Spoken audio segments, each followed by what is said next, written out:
Bismillahirrahmanirrahim. Assalamualaikum warahmatullahi wabarakatuh. Ya, kita sekarang akan melanjutkan seri ini ya, Vault ya. Setelah kemarin kita sudah berhasil menjalankan Vault dan aplikasi Spring kita ya, sudah bisa mengkoneksikan. Tapi yang kemarin itu kita jalannya di apa environment yang yang bare metal, artinya atau VPS ya. Jadi artinya kita jalankan aplikasi kita secara terpisah, kemudian Vault-nya juga kita jalankan secara standalone ya. Kemudian si aplikasi kita ini dia akan connect ke Vault untuk mengambil kredensial yang dibutuhkan untuk terkoneksi ke database gitu ya. Nah, zaman sekarang orang mendeploy aplikasi selain dengan metode standalone seperti seperti itu, juga banyak yang mendeploy ke Kubernetes ya, ke Kubernetes, sehingga kita di sini akan membahas bagaimana cara aplikasi kita connect ke Vault dengan pada saat dia berjalan di environment Kubernetes ya. Kenapa ini kita bahas? Karena si Vault ini sendiri dia punya beberapa metode authentication, yaitu yang memastikan bagaimana aplikasi kita bisa terkoneksi dengan secure ke Vault ya. Nah, itu salah satunya caranya adalah dengan menggunakan Kubernetes Authentication. Ya, sebelum masuk ke coding kita akan recap dulu ya. Kita recap dulu yang sudah kita lakukan sejauh ini ya. Jadi kemarin itu kita membuat yang versi standalone. Jadi di sini kita ada aplikasi ya. Jadi ada aplikasi kita Spring Boot. Kemudian di dalam aplikasi Spring Boot ini ada library yang namanya Spring Vault ya. Di sini ada dua yang kita pakai, namanya Spring Vault ya. Yang kedua namanya Spring Cloud Config ya, Spring Cloud Config ya. Nah, kemudian di sini kita punya Vault. Vault-nya kita jalankan standalone ya, artinya dia jalan sebagai aplikasi, dia buka port di 8200, kemudian nanti aplikasi kita akan connect ke si Vault ini ya. Nah, dia connect ke sini, jadi ya proses connect-nya itu ditentukan karena kita menggunakan Spring Cloud Config ya. Jadi di sini kemarin kita punya konfigurasi, ini konfigurasinya sudah saya pindahkan ke sini, ke application Vault Properties ya, supaya nanti pada waktu kita deploy ke Kubernetes lebih clean. Nah, jadi di sini kita nyalakan Spring Cloud Vault Enable True, dan di sini ada di baris nomor 3 ini Spring Config Import ya. Nah, di baris ketiga ini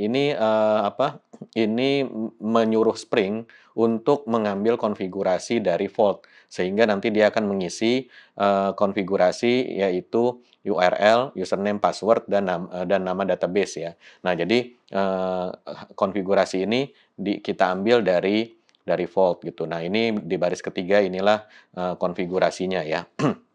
Nah, kemudian sisanya alamatnya si Vault ya. Nah, jadi di sini Spring Cloud Config ini yang men-trigger si aplikasi Spring kita supaya dia nyari config ke Vault. Nah, begitu dia sudah mau nyari, si aplikasi Spring kita ini menggunakan library namanya Spring Vault untuk terkoneksi ke Vault. Jadi si Spring Vault inilah yang mengabstraksi protokol untuk berkomunikasi dengan Vault ya. Dia nanti bisa authenticate ya, kemudian bisa query, bisa ngambil data dan lain-lain. Nah, jadi ini dilakukan oleh si Spring Cloud. Nah, kemudian setelah dia terkoneksi, kemudian dia authenticate. Setelah dia authenticate, di sini dia yang pertama authenticate ya. Setelah authenticate dia fetch data. Nah, kemudian setelah dikembalikan sama si Vault datanya, nah data kredensial ya. Nah, kemudian kredensial ini nanti akan diproses lagi sama si Spring Cloud Config untuk dia jadikan untuk dia baca dan kemudian digunakan untuk connect ke database ya.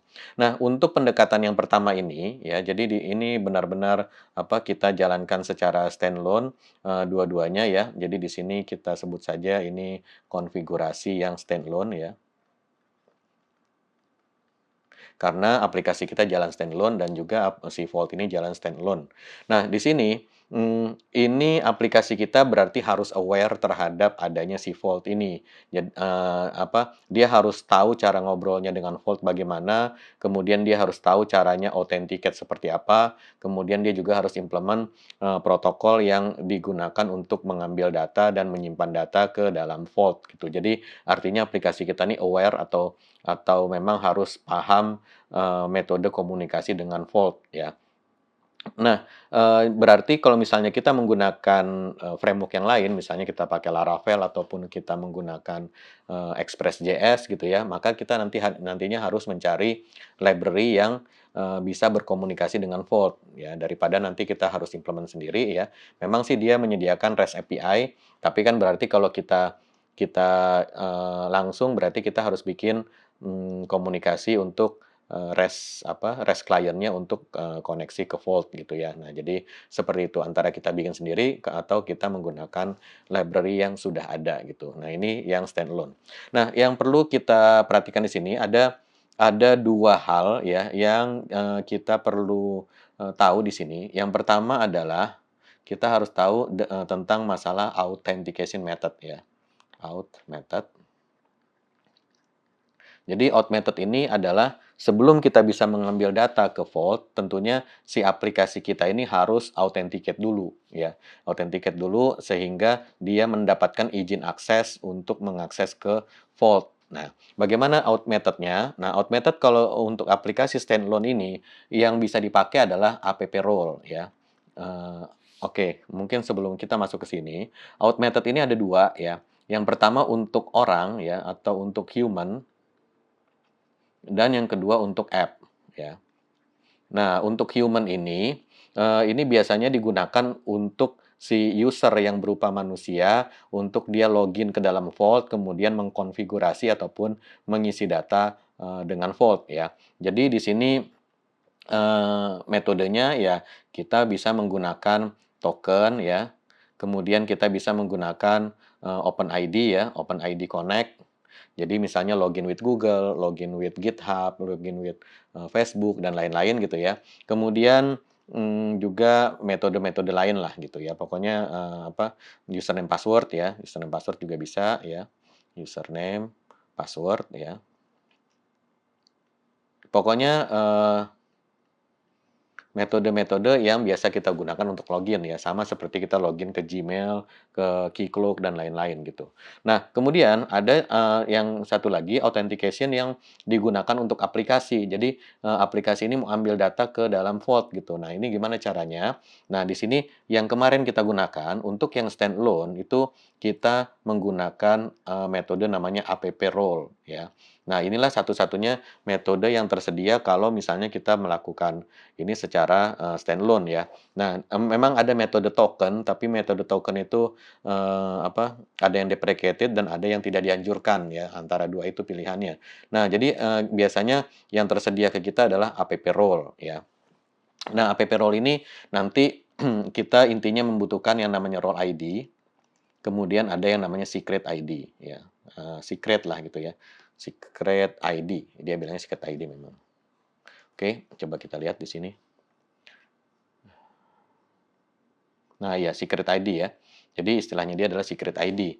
Nah, secret ID ini dia ada dua lagi pilihannya. Ada yang dia memang, statik ya. Jadi, secret ID ini, sekali kita terbitkan maka itu akan dipakai terus ya.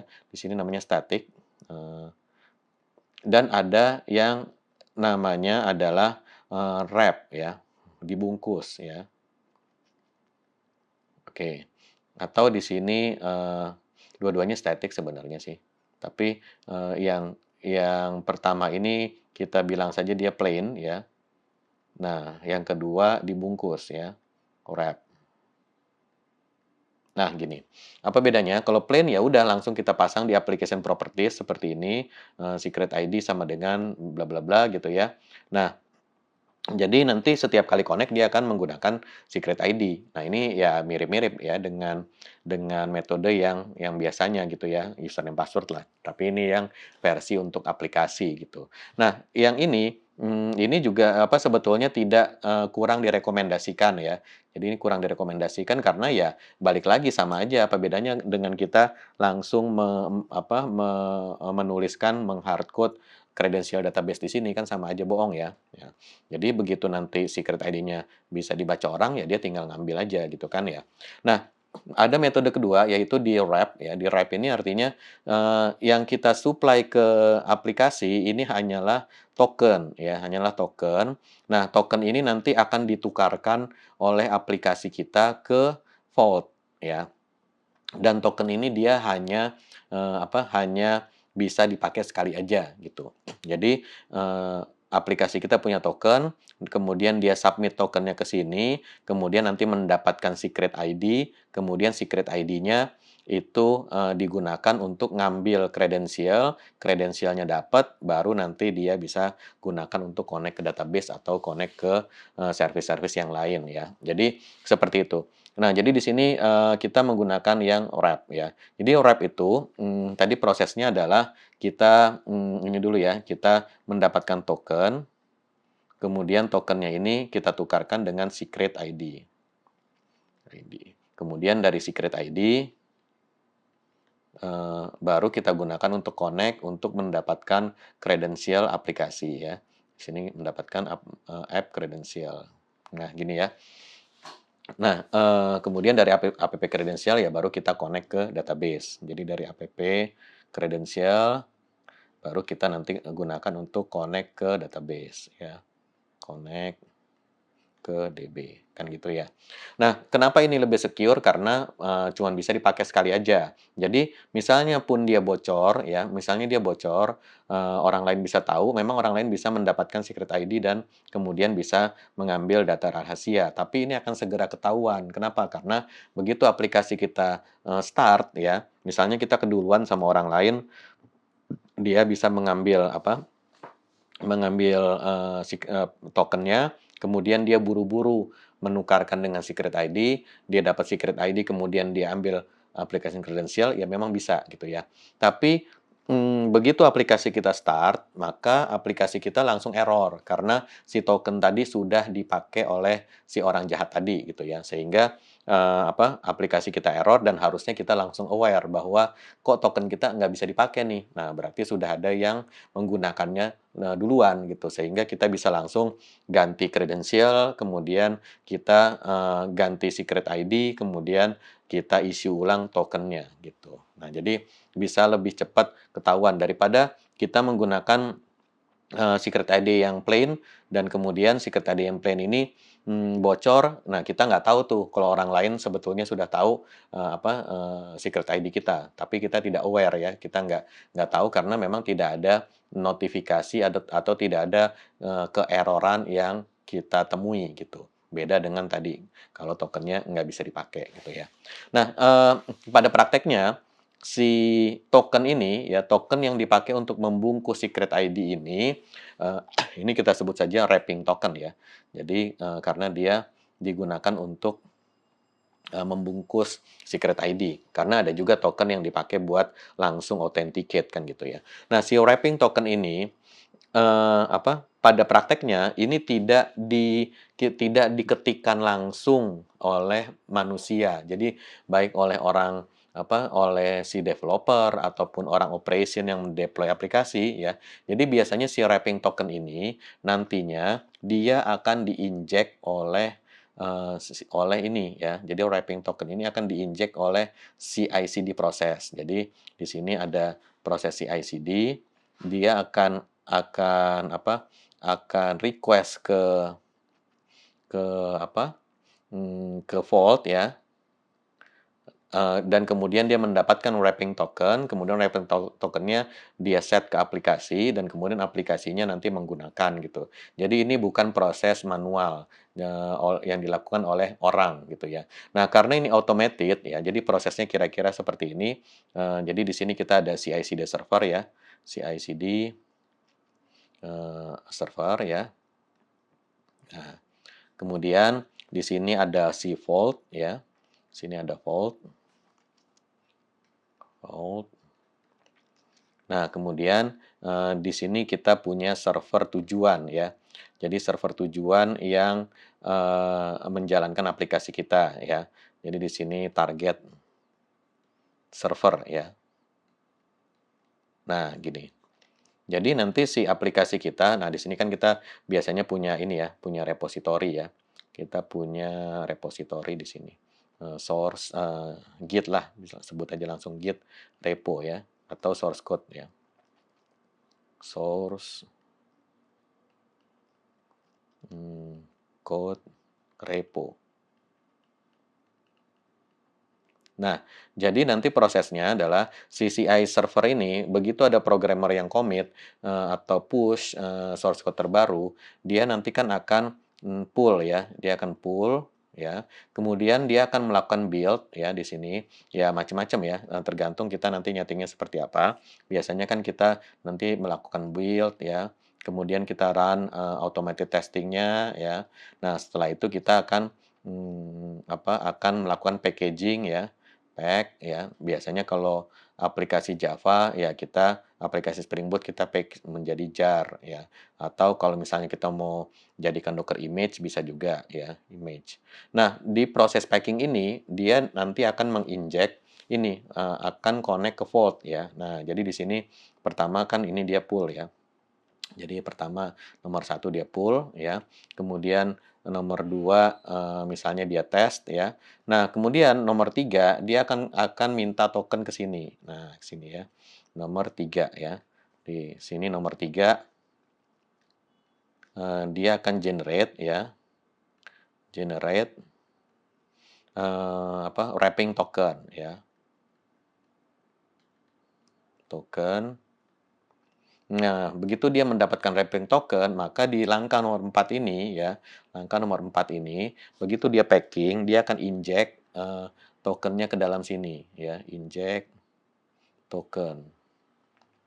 Nah, kemudian setelah itu barulah nanti dia langkah kelima dia akan, deploy ya, di nomor 5 dia deploy ya. 5 dia deploy. Deploy ke server, kemudian kan aplikasinya dia akan run ya. Jadi di sini kan dia akan run.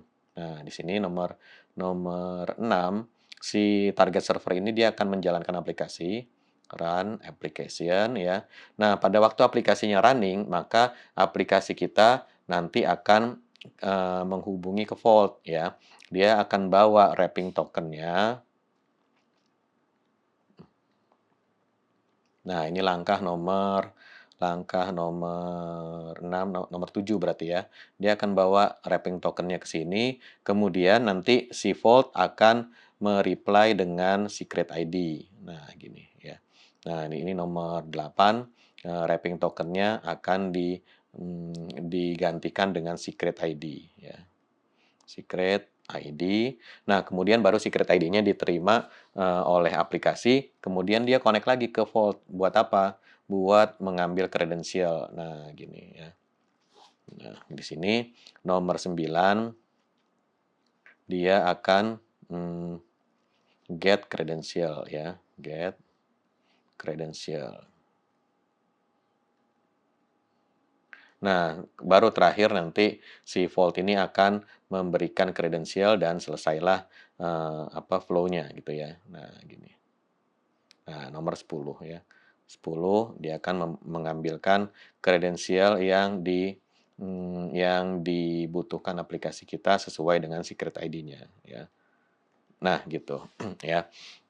Nah, jadi ini, flow seperti ini ya, berarti kita mempercayai si CI/CD server ini untuk, menghubungi Vault, kemudian, dia men-generate wrapping token ini ya. Nah, karena kita percaya kepada si CI/CD server ini, maka nanti dari sini ke sini biasanya authentication-nya menggunakan, secret ID yang plain karena kita percaya, maksudnya percaya itu kita bisa mengamankan si CI/CD server ini sehingga, secret ID-nya ini dia, bisa disimpan dengan secure, dengan aman gitu. Nah, jadi bukan, aplikasi kita, kalaupun kebobolan yang penting CI/CD-nya jangan sampai kebobolan gitu. Kalau kebobolan ya berarti nanti kita reset-reset lagi untuk, kita revoke permission-nya si CI/CD server gitu, ya. Nah, jadi intinya adalah si CI/CD server lah yang akan generate wrapping token dan kemudian, menginjek ke dalam aplikasi kita sehingga aplikasi kita bisa mendapatkan token yang fresh, yang cuma bisa dipakai satu kali saja gitu. Nah, prosedur seperti ini disebutnya dalam istilahnya si Vault ini adalah, metode authentication yang prinsipnya menggunakan trusted orchestrator ya, trusted. Jadi ini istilahnya adalah trusted, orchestrator. Nah, jadi kita punya orchestrator, yaitu si CI/CD server yang mana dia mengorkestrasi atau mengatur, lalu lintas antara, dari mulai source code sampai jadi aplikasi dan kemudian dia interaksi dengan Vault, kemudian dia generate macam-macam, generate, wrapping token, dimasukkan ke sini, di-deploy. Nah, setelah di-deploy baru nanti dipakai. Nah, jadi yang atur-atur semuanya, yang mengkoordinasikan semuanya, yang menghubungkan semuanya adalah si CI/CD server. Nah, CI/CD server ini kita trust, artinya kita amankan seaman-amannya CI/CD server ini dan karena dia biasanya ada di lingkungan ada di network internal, kemudian juga dia ini tidak terekspos ke publik ya, kemudian juga tidak, yang mengakses ke sini juga terbatas orang-orangnya, maka di sini, resikonya atau attack surface-nya harusnya bisa lebih diminimasi gitu. Resikonya juga kecil dibandingkan dengan target server kita. Target server kita kan biasanya, menjalankan aplikasi yang mana aplikasinya ini, diakses oleh orang banyak, bisa ribuan orang, bisa jutaan orang, tergantung aplikasinya, maka dia attack surface-nya juga pastinya lebih lebih luas ya, karena yang punya akses ke sini juga lebih banyak orangnya gitu. Nah, jadi, dengan Trusted Orchestrator ini kita meminimasi attack surface, kemudian juga kita mengurangi resiko sehingga ini lebih mudah diamankan. Nah, mekanismenya adalah ini automated untuk aplikasi yang, metode pertama yaitu app role ya. Nah, jadi ini yang pertama, yaitu Trusted Orchestrator.